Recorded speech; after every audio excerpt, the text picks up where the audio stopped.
Welcome back, everyone, to another episode of the AAPI Leadership Lab. Today, my special guest we have is Marc Matsuo. He is the managing director at the Asian Community Resource Center, also a navigator at Nevada HealthLink. Marc, welcome to the show. Thank you, Rico, for having me. Yeah, absolutely. It's a pleasure to have you.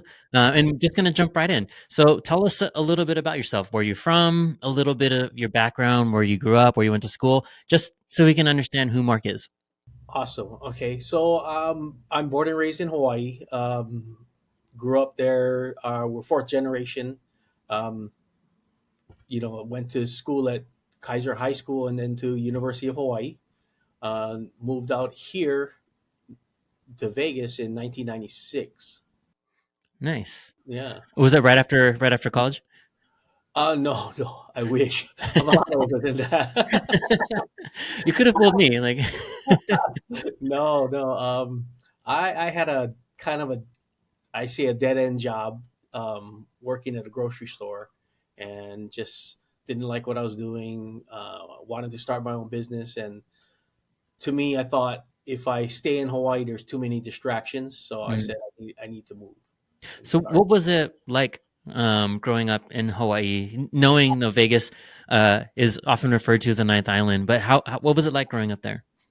Yeah, I mean, it was great. It's a whole different time. I mean, you could go out, stay out till late, and you hear your parents call you and while you're playing in the streets or at a neighbor's house, and not too many worries. I mean, not like today where you worry about kids getting abducted and different things. In Hawaii was just so laid back. It was great. I mean, Yeah, and Hawaii's pretty diverse. What was your neighborhood, your school like? Was it all races? What was it like?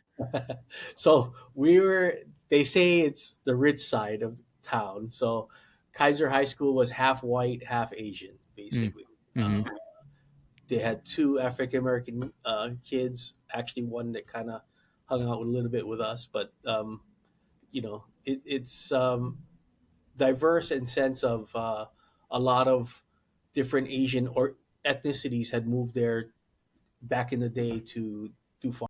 Yeah. And so before I asked you what brought you to Vegas. What was the dream for little Marc? So whether it was middle school, elementary school, high school, like what is it that you wanted to do? To be honest, I always thought of doing something and having my own business and being my own boss. And just, yeah, just trying to make that American dream and become a business owner, right? Yeah. So fast forward a little bit. So then you said you didn't like the direction you were taking there. So you came to Vegas in 96. What was the motivation to come here?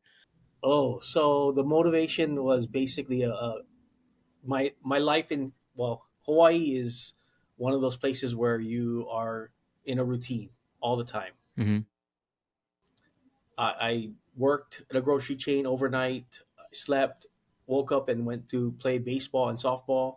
I played like 5 nights a week, and one of my good friends, we were at a tournament, and we had a pretty good team. We ended up getting eliminated the first night of the tournament, which never ever happens to us. But he was really down and out, and the next morning I get a call at we were at the park till 1 o'clock in the morning. The next morning about 5:30, I get a call from his brother-in-law saying he died, and Oh, it was just massive eye-opening experience for me, where a good friend who was just alive last night, 31, massive heart attack, is gone.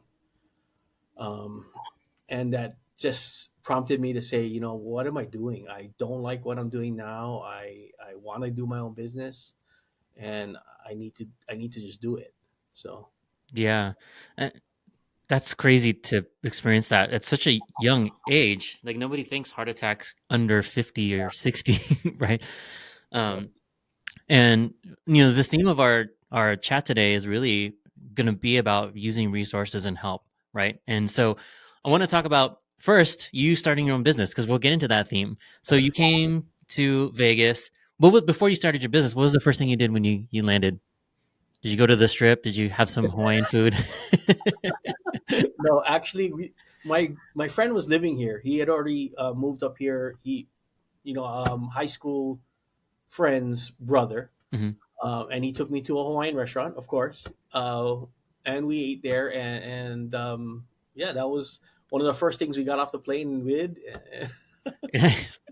Is it still here? Was it Aloha Kitchen or anything? No, it's called Island Style. It's still here. It's still Nice. here. The owner passed away, but his wife is still running it with a new husband, and the food's still good.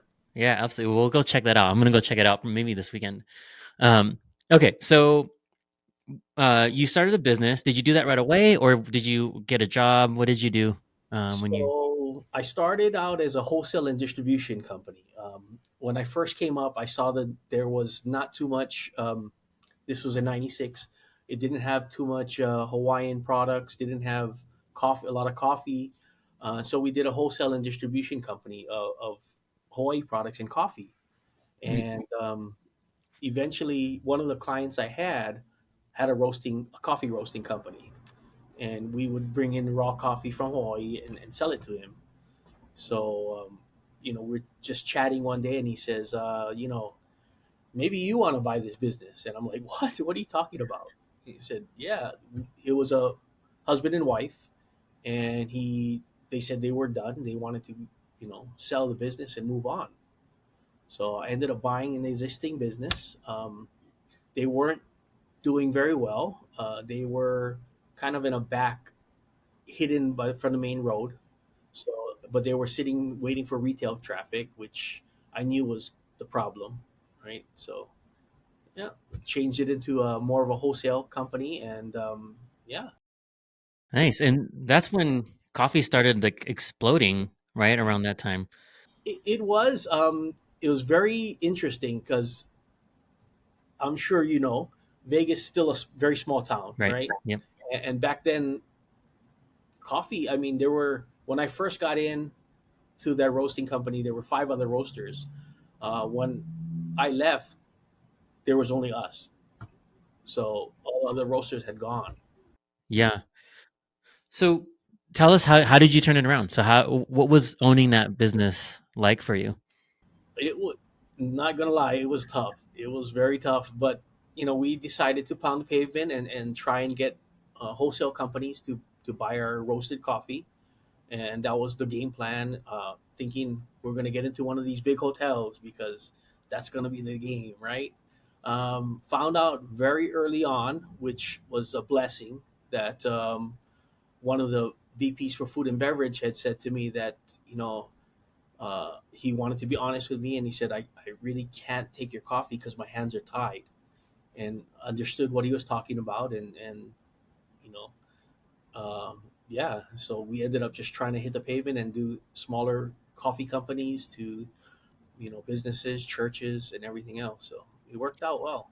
Yeah. So what were some of the challenges, right? So were you still not importing because it's local, but you were still getting your coffee from Hawaii? So mainly you were a Asian American business. So what were some of was that a challenge? Was that a benefit? Like how did that affect your business? It was a big challenge. So a lot of them didn't, when you walked in, they didn't want to talk to you. Uh, but the key was, when I tell people I'm from Hawaii, it seemed like the attitude changed. And I guess everybody loves Hawaii, right? So it became a lot easier once they started to know that I was from Hawaii. But and the casinos, of course, like I said, they started to come out with, I want to say around 2000, they wanted to come out with more initiatives to get minority-owned businesses to provide service. And we tried, but coffee is very politically tied, so it was really difficult. Yeah, I'm sure there's just with the US like certain trade policies, right? With like Colombia and all these other places that are some of the bigger importers of coffee. Um, okay, so what was that business like, and what happened with it? Because I mean, you're not running it now. Correct, correct. Um, so it was like everybody else, all these other business owners, you guys know, the day to day grind, being there every day. Finally got to a point where one of my mentors had a business as well, and he kept on telling me, you cannot be a slave to your business, and literally, I took him for his word, and you're right, I can't, and I started to kind of branch out a little bit more, hired people, kept them in there, and started to do some of my own things for my own personal life. But there were days, of course, that you're there 24 hours, right? It is what it is. You want to try and build as big as you can. Hmm. Yeah. So what was your exit? So did you sell? Did you what happened with the business? And did you were you profitable? I'm assuming you're profitable every year if you kept it for as long as you did. Yeah, we had it for 11 years, and we were profitable. There was a company we saw. My I had acquired another coffee roaster that was on the east side of town, and we were on the west side. Hmm. And we became friends. We merged. We took over his business, and that was in '05. And in '07, we saw the economy starting to go down, and big businesses that we were dealing with were ordering coffee one week, and the next week they were like, "Hey, come back, pick up your machinery. We're shutting down." Wow. Um, and it was just an eye opener for us. And he was older than I am, and he said, I think it's time for us to get out. And I said, I think you're right. So we looked to find somebody to buy it. It was still profitable. That's why we wanted to hurry up and get rid of it and sell it. We sold it to a company, but I made a very big mistake. So Yeah.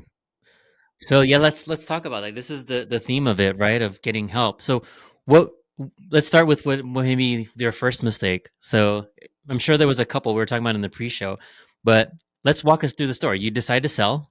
What was the first mistake that you made?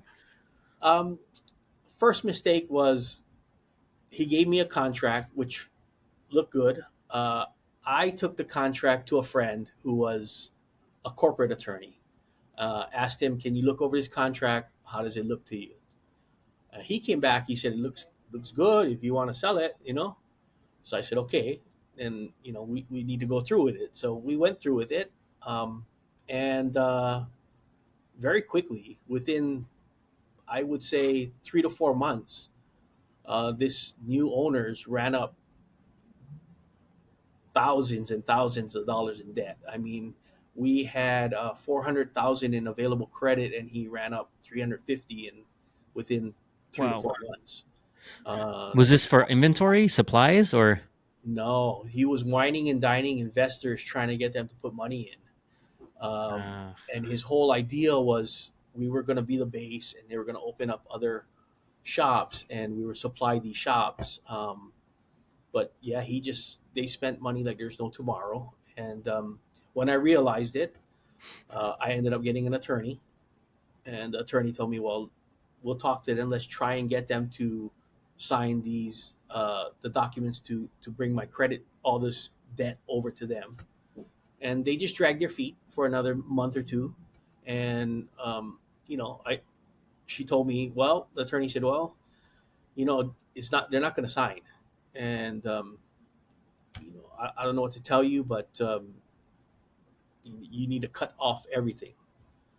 So I cut that off, and shortly after they came back, and they were in San Diego. They were from San Diego. mhm.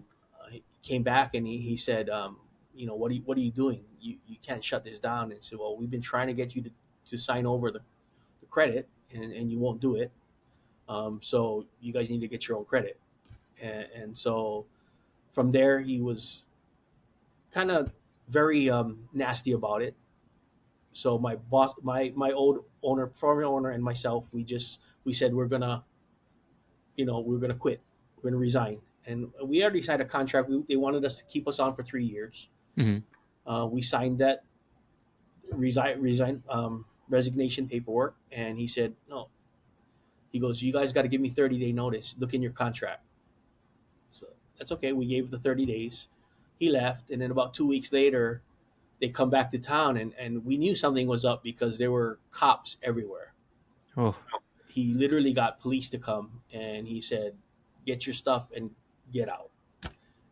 And oh, so we took our stuff and we left, and the lawsuit dragged on, and it is what it is. But '09 I had to file bankruptcy because of it, you know. So yeah. So, what was the biggest takeaway from that experience for you? the biggest takeaway is get the right attorney to look at the right paperwork. If you're going to do business dealings, get a business attorney. And people ask me if I'm mad at my friend who's a corporate attorney, and I said, you know, I'm not, because that's not what they're trained to look for, right? Mm-hmm. As a business attorney knows, these are the different things they need. Asked him as a favor. He did it as a favor for me, and you know, it is what it is. It's a tough lesson to learn, but I'm hoping by sharing this that nobody else falls into that. Yeah, I mean it makes a huge difference, right? So like I've owned a lot of small businesses too. Nothing to the degree like that you built. Um, but I always try to find the right attorney. So if it's real estate, I'm going to find a real estate attorney. Even down to the CPA, what is their specialty? So special like CPAs specialize in real estate, use those CPAs. If you have a small business, there's CPAs that specialize in small businesses just to make sure you're taking advantage of every tax efficiency there is out there. Um, but yeah, and so in hindsight, right? It sounds like, well, yeah, um, because it can often sound expensive at first, right? You're like, wow, it's like $350 per hour for a business attorney to look at this stuff. Maybe if you spent that $900 or $1,000, you wouldn't have had all the legal fees, the credit, like all those things. Which in hindsight you can say now, but that's great for you to give that advice now. And I want to segue this because this also had an impact on what you do now. So, what is this? What is your mission now, and what was the desire to get into nonprofit? Like, where did this calling come from?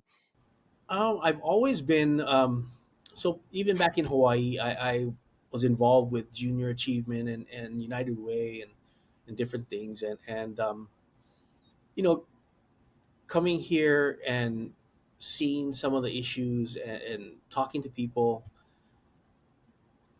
it's funny because I've worked in hotels, I've worked at, had my own business, I've worked in restaurants, I've worked in all kind of different operations, but and pay been off and on, good, bad, right?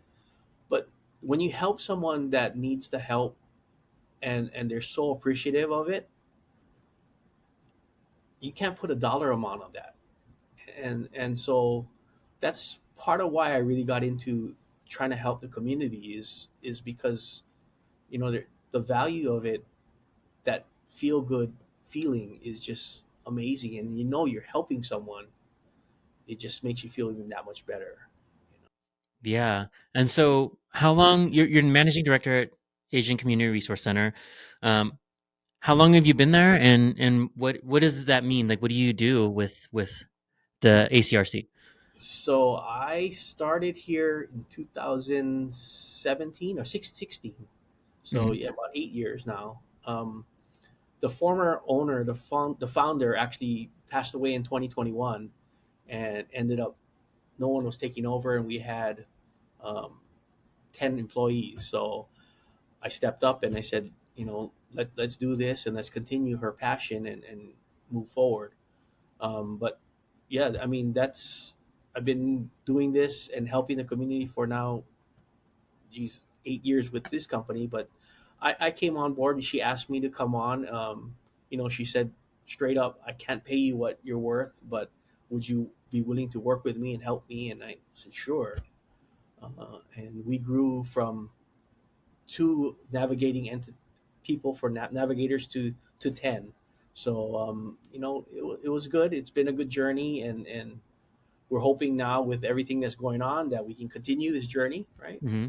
But we do our best we can. You know. Yeah. I mean, thank you for all your work. Oh, thank you. Um, and so, why specifically? This is AAPI Leadership Lab. Why specifically the Asian American community? Well, the name was ACRC, and how she started was actually her and her partner when they started this in 2012. They saw a lot of these business owners that English was their second language. They were getting IRS documents, business documents that they couldn't translate, they didn't understand. And so, how it started was actually for them to translate documents, and let these people know what exactly they need to do to help them. Because she had a law degree, but she didn't practice. That was her big thing. She wanted to make sure that um, none of these business owners got fined because they were late, or because they did misunderstood this document, which is a huge help. She thought that they could pay $5-10 a person, but she quickly found out a lot of them were struggling. So she just ended up just doing it on her own, and for the longest time she was actually self-funded. So, which was Wow. fantastic. Yeah. And so, so if people wanted to use the ACRC, so you talked about a little bit at the beginning, right? So translating documents, helping provide legal advice where she could. So what would people go to the ACRC for today? So today we've kind of moved over. We now have our navigating entity. We're the largest navigating entity in the state. We have 10 full-time navigators. We have a food pantry. We help people that are past due on their electric bills, mostly seniors. Hmm. We have someone in our office from Medicaid office, so they're here Mondays and Wednesdays. So instead of going into a Medicaid office and spending 4 hours, you can make an appointment and stay here for 30 minutes. Wow. Yeah, we have, like I said, a food pantry that we provide. We do senior deliveries to 200 seniors a month. We deliver food to them, and we have a notary on hand. And all of our services are free. And if people wanted to help out, how could they help out? They could contact us and see how they can help us for different events, or we have a new person today helping us answer phones in the front and just coming and volunteering their time. So it's great. Yeah. And Yeah. what if we wanted to help? What are some of the community events that people could help out with at the ACRC? So we did our winter wonderland which was in December. We fed 500 families with neighborhood housing services of Southern Nevada. So that's a Christmas event that we do. We do a event for Thanksgiving. We're doing event coming up here, a community event for our building, for everyone in our building, so that the neighbors around know exactly what our building has to offer. But you can get involved with that, or we do a wine tasting event that we put on every year. And this year we're actually going to do a NHPI Veterans Appreciation Luncheon. Nice. Those both sound amazing. I'd love to participate in the wine tasting event. All right, so want to talk a little bit about more about you. So you've been a business owner. Well, you've been not sure what you wanted to do. Then you've been a business owner, and now you're giving back to the API community. Knowing what you know now, what advice would you give your younger self? Maybe the Mark that was playing softball every day. What advice would you give him, knowing what you know now? No, I think you know to to always go after your dreams, and really, if you don't let people tell you can't do something, because if you really put your mind to anything, you can achieve it. You can do it. Yes, absolutely, 100%. And so, what are you up to now? We talked a little bit about this in the pre-show. You're doing your community work, Yes, um, but you have something special brewing. we do actually. We just started the Coffee Hunters, and we're actually doing it more as a social media influencing, looking for the best cup of coffee. We've been doing some things here in Vegas, but my business partner with that has been a very good friend of mine for 20 some odd years as well, and he runs a radio show here in town, and yeah, so he's the broadcast guy and I'm the coffee guy, and we're going out looking for the perfect cup of coffee. I know. Are you on Instagram? Like, how do people connect with you? Yes, we're on Instagram, the Coffee Hunters. What Instagram, TikTok, we're on, I think, pretty much all. We have a media person doing all the things in the background, which I know nothing about. But yeah, so we're trying to do that, and stay tuned. We're gonna go to. He just went to Costa Rica, so to do Ah, coffee tasting. I'm heading off to Singapore on the southeast side of Asia to go doing some coffee hunting. yeah, amazing. So this isn't just a Vegas thing. This is international. No, yeah, we want to go international for sure. Yeah. Oh, both amazing places. I haven't been to Costa Rica, but Singapore is beautiful. Singapore is Um, beautiful. In fact, I worked there for 2 years. So the sands in Singapore, the Marina Bay Sands, or the boat yep. at the top. Yeah, I opened that hotel. So Oh, you did. yeah, What were you doing there? Oh, I there's a whole thing we didn't talk about. So talk about your time in Singapore. That'd be amazing. We have a few more minutes. I ran the coffee. I ran the coffee place there. It was called Sweet Spot. My wife actually worked at the Venetian, Hmm. had an offer to go there to work there, and when I went there, they saw my resume and they said, "Can you run our coffee business?" Because we were going to sub it out to Coffee Bean, and I said, "Absolutely." So they hired me, and it was one of the most successful coffee places in all of Singapore. It was amazing. We did Ah, unbelievable amount of business. It was crazy. and then what happened? You after Uh, 2 years. 2 years, the corporate world, a lot of false promises. So Mm. I ended up leaving. My agreement with them was, if I can prove to you that they can make this very very lucrative, you pay me what I'm worth. And they said okay, and they never did. So I said Ah, okay, time for me to go. and then you came back to Vegas. Came back to Vegas. Yeah. Is there a future coffee endeavor outside of coffee hunters in your future? I don't know. My partner is talking about it. We're talking about trying to open up something. I don't know if I want to go down that rabbit hole again. Yeah. Oh man. If you do, definitely let us know so we can. I'll definitely freaking. I'm a coffee connoisseur, so I Will. love everything coffee. Love everything wine. So, yeah, definitely check it out. All right. Well, any last words before we wrap up here, Mark? No, just thank you very much to you and Nap for having me, and I really appreciate that. And I look forward to get more involved with Nap and see how we can do more things together. Absolutely, and appreciate you taking the time. Thank you, Mark. This has been another episode of the AAPI Leadership Lab, brought to you by NAP Las Vegas. Thank you so much for listening. We'll catch you next time.